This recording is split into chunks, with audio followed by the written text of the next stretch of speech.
video. With that being said, please make sure you're liking, commenting, and subscribing to the channel. And if you really want to be a part of the roundtable, bitch, make sure you're hitting that bell, honey. That way you can be updated each and every time I'm dropping something new, okay?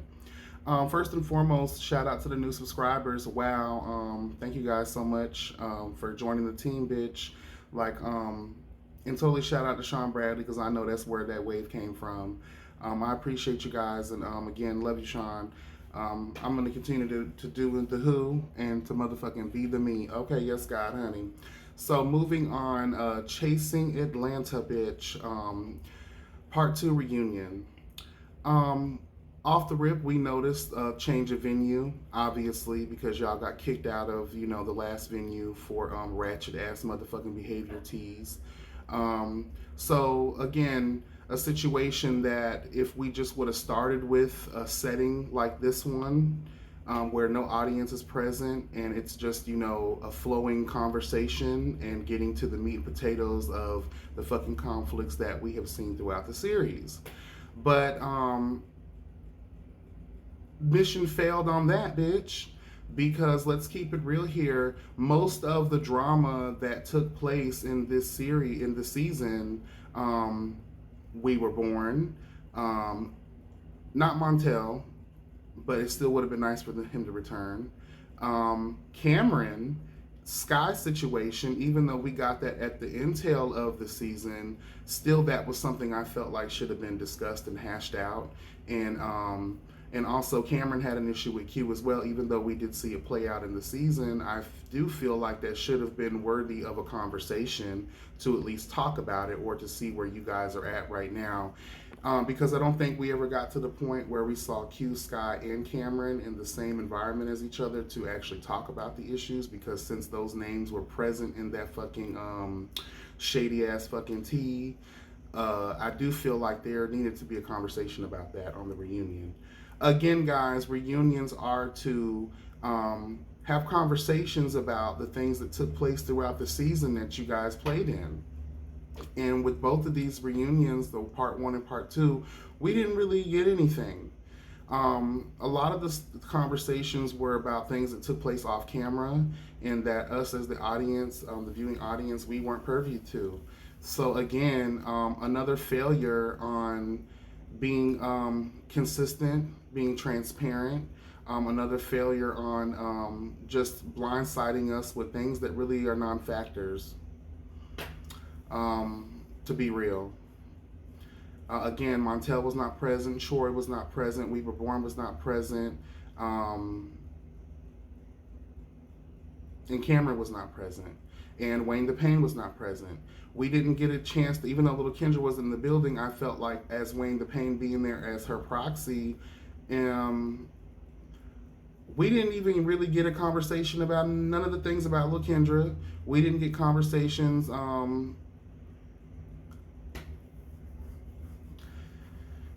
I appreciate the part 2 because it did bring closure to certain things. But again, I don't appreciate it because I felt like this was just really this was done very poorly, very, very fucking poorly. I don't know if the decision was on the production team's side to say we don't want you guys to return because of the melee that took place at the venue. I totally get it though, but as for us as the audience, I feel like in a certain way we deserve the closure. I guarantee there's been many times on other platforms, similar to your guys', where cast members really didn't want to deal with the shit, and you guys might not have want to deal with their shit. But it's not about you guys, especially as it pertains to the reunion. It's about the viewing audience. Some may say I'm wrong for saying that, but when we watch TV, it's for the viewers. Everything is about viewership.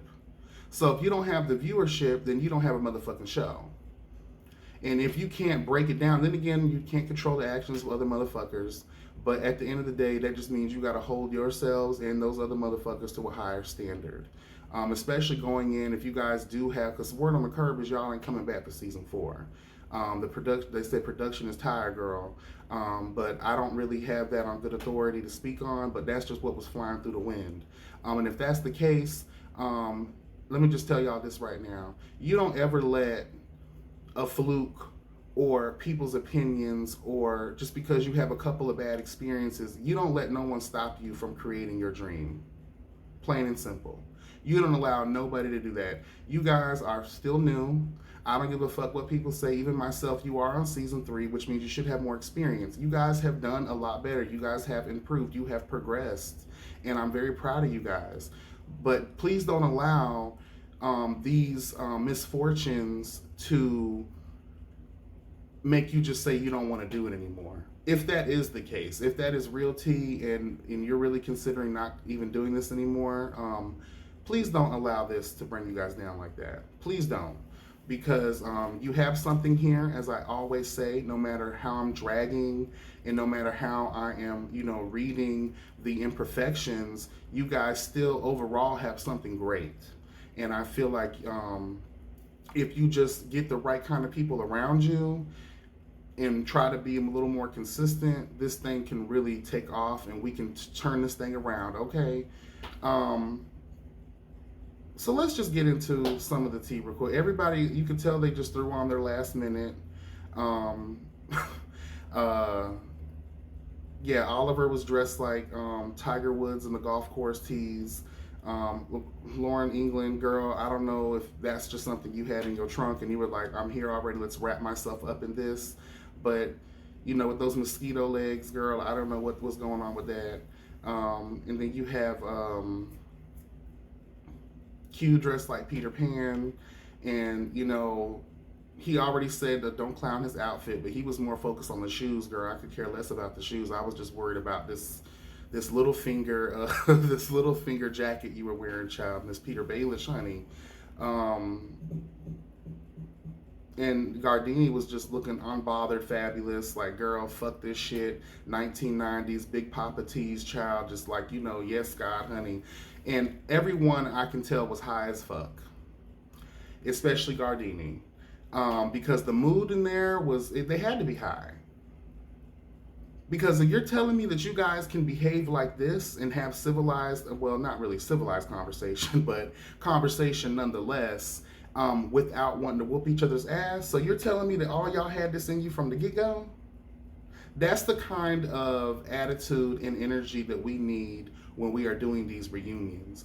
That way things can keep flowing and we can keep it fucking going, bitch. Okay, so we're not having these issues that last on forever and ever and ever. Now, as we've seen from the other reunion, in this one as well, it takes these motherfuckers forever and a day, bitch. Hell will freeze over before they're done explaining themselves. And let me tell y'all something. That tongue twister shit, that that fast talking but long conversation holding type of people, I understand you need time to explain your side, but when it just feels like a wraparound and it's just like it's going and going and going and going, and then you're just like, girl, like, I feel so fucking confused. That's how I felt. I was looking at the screen like, and I catch things. I'm not a dumb bitch. So I was just like, did any of that make sense to me? I mean, I guess some of it did, but not all of it. So anyway, let's break this down really quickly. Gardini and Oliver had a long discussion about, loyalty and friendship. And, as I was listening to, when you come to an argument and you come to battle, you need to have receipts and you need to have examples of what it is you're talking about. That way that people can, kind of see your side of things. If you're trying to persuade folks, you know what I'm saying? So Gardini did a great job explaining the reasons why he felt, kind of betrayed by Oliver. Honest to God truth, I am more leaning towards how Gardini feels, but I also do understand exactly where Oliver is coming from. When you think about it on the grand, let me talk about Oliver's reasoning. If you're my friend, you have a so-called bad reputation with a certain show or company, and I lose my job because of you, because on the strength of who you are. Okay, well, the weakness of who you are in a way. That's fucked up. But you should have accepted it for what it was, and you should have took. In my opinion, when Oliver stated that, I thought to myself, I said, well, they obviously didn't even try to count your talent. If they fired you because of your association with Gardini, that means they didn't fuck them anyway.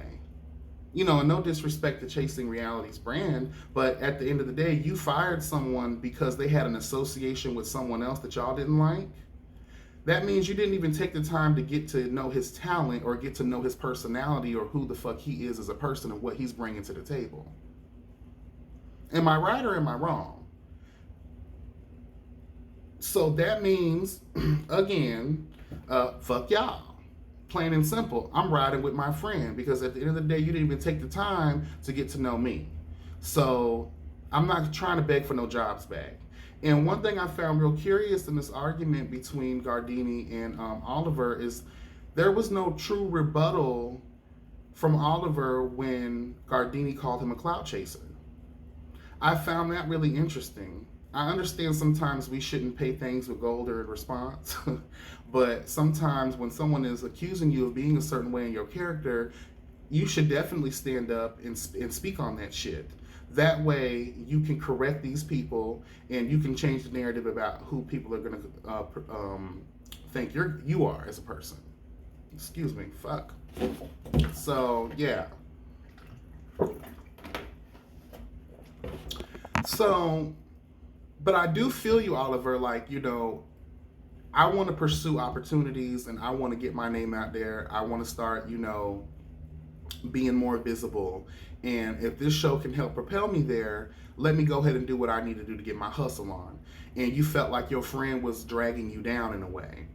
Again, one key component to this whole argument or conversation is that there was no real communication between friends. So I fought Gardini for that, and I fought Oliver for that. Because you guys didn't have a meeting of the minds before, during, or after these situations transpired in your lives or in your friendship. So when that happened, when Gardini got fired, so I do feel that what Oliver was explaining was like, you know, you didn't tell me or explain to me like what the plan was, that we were going to do this shit together. So I felt like I had to do me in order to, you know, get my brand moving so I can get what I need to get out of my dream. So I totally get that. But on the strength of knowing that this is your friend, and when Gardini talked about Miami, regardless of the show, regardless if I've been fired from the show, this is a big moment for you in your career, right? You know what I'm saying? Your bestie should be present for that, regardless of your dealings with anybody on this show or the show, period. Even if production said, oh no, we don't want Gardini there because shit's gonna pop off between him and Jaylon. You still, as a I don't care what y'all say, that's my friend, and he's not a part of this. He's not coming for the show. He's coming to support me as his friend. So I do understand where Gardini was coming at with that. Like, you know, fuck everybody else, bitch. At the end of the day, we're supposed to be ride or die. And I think one of the reasons that I love Gardini so much is Gardini is one of those friends that he goes above and beyond. He knows what it is to be a good, supportive friend. He rides and he definitely will die for his motherfucking round.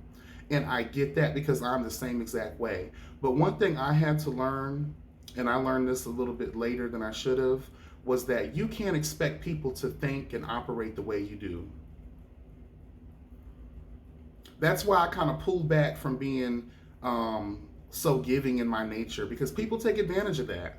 And not only that though, and with the unbeknownst to themselves, they don't know how to be as genuine as you are.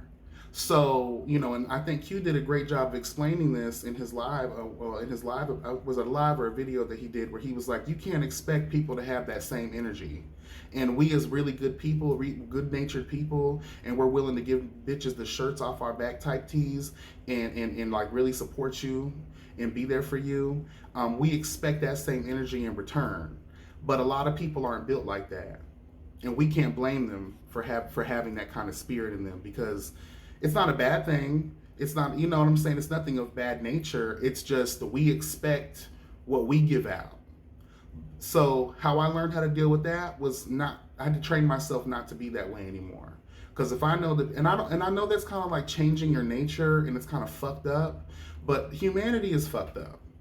And I'm not gonna be used and abused by bitches who could care less about me when I care all about them. So I totally get your feelings on that, Gardini. So that's why I can relate to that situation. And I agree with both of them, but I'm slightly more agreeing with Gardini because at the end of the day, we've gotten away from what real loyalty and friendship is about. Yes, your friend should always support you and never want your bag to be stopped. But let's be honest here, it's not like the show's paying you guys anyway. And you already claim to have had a platform before Chasing Atlanta. So I don't see where it would have hurt if you just would have denied, Chasing Atlanta and stuck with your friend. But at the end of the day, I do understand where you were coming from. There was no backup plan, but that's when you make your own plan. Or that's when you take it upon yourself to say, hey, okay, Gardini, you're not moving on nothing, but you were talking about X, Y, and Z, and I got to thinking, you guys got to bounce these things off of each other at the end of the day. So, hello. But I do feel like they're both hurt people. I think their friendship has suffered something great. Um, Another downside of having these tit for tat moments on public platforms and amongst people who really don't know you guys like that, because when you and another thing I agree with Gardini is a friend to all is a friend to none, and that is kind of true. I mean, again, we've gotten away from the old way of thinking. We loyalty and respect was everything. Back then. Nowadays, people are doing things and surrounding themselves with people when it benefits them and their needs for that time being, and then when you can no longer provide that shine for them anymore, they are quick to up and leave you. So I do understand the mistrust that Gardini has towards, Oliver and his supposed clout chasing, honey. Okay, but I do want to be honest. Oliver came, saw, and conquered as it pertains to him coming to the show and delivering his talent and what it is that he does. So they highlighted the shit out of what he has going on, and I think he's a very talented young man, and I wish him nothing but the best. And hopefully him and Gardini find a way to come back together one day in the future.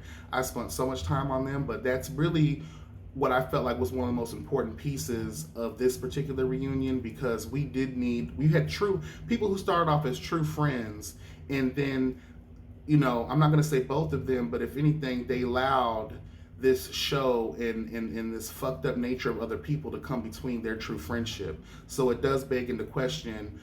Friendships are always tested, and I'm good with that. But you can't allow other people to come between you and something that should have been real, because it begs into question, was it ever real to begin with? Because you should never allow people, places, and things to come between what is supposed to be true.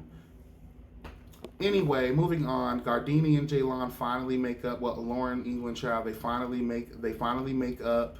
Again, it's not like bitches gonna be braiding each other's hair on the stoop, child, or having lunch and shit together on Sundays. But it was kind of good to see that happen, because we were kind of over it. That beef lasted way too fucking long, and it was like, girl, like, y'all need to get over it or not even talk about it no more.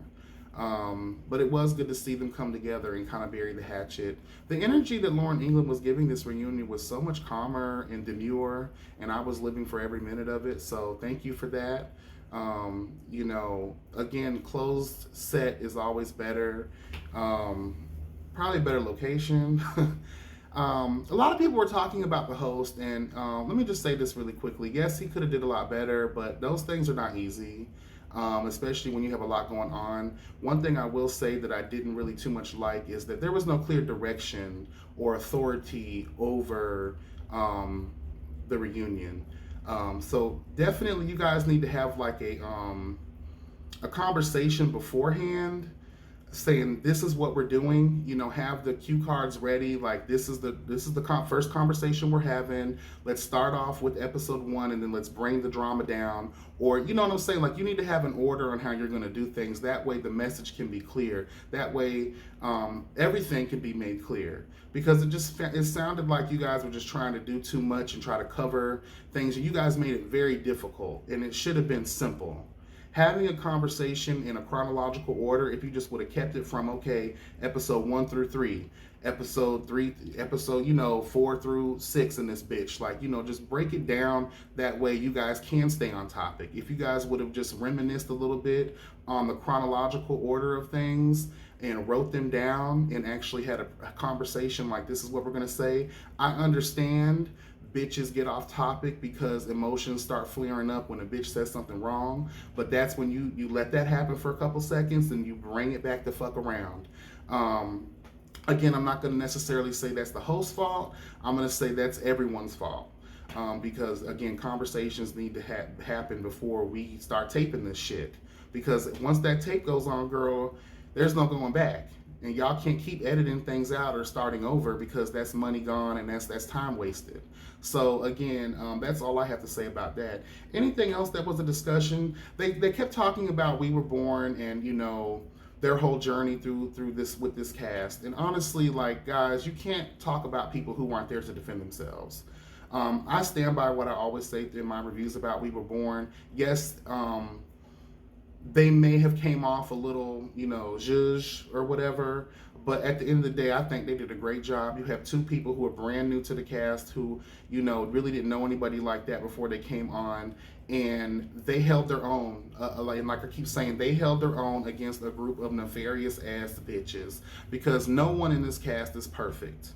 No one in this cast is perfect. All of you are guilty as charged when it comes to the shade that you guys have thrown, the disrespect that you guys have shown to each other throughout this whole entire journey of Chasing Atlanta, season 1, 2, and now 3. So don't act like all of y'all are motherfucking angels and you guys aren't starting certain things in order to put yourselves in certain lights. So I do give We Were Born props for showing up and showing out. Again, very disappointed that the ones that we didn't see did not return for this, because I do feel like a lot of things needed to happen, a lot of discussions needed to take place in order to bring some kind of resolve to these conflicts. Anything else that transpired? Not really. Not really. It's not noteworthy. I already made this longer than it should have been. You guys have a blessed day. It was a fun ride, guys. But if you guys continue to act this way, I'm sorry. In good conscience, good faith, I can't see myself reviewing again.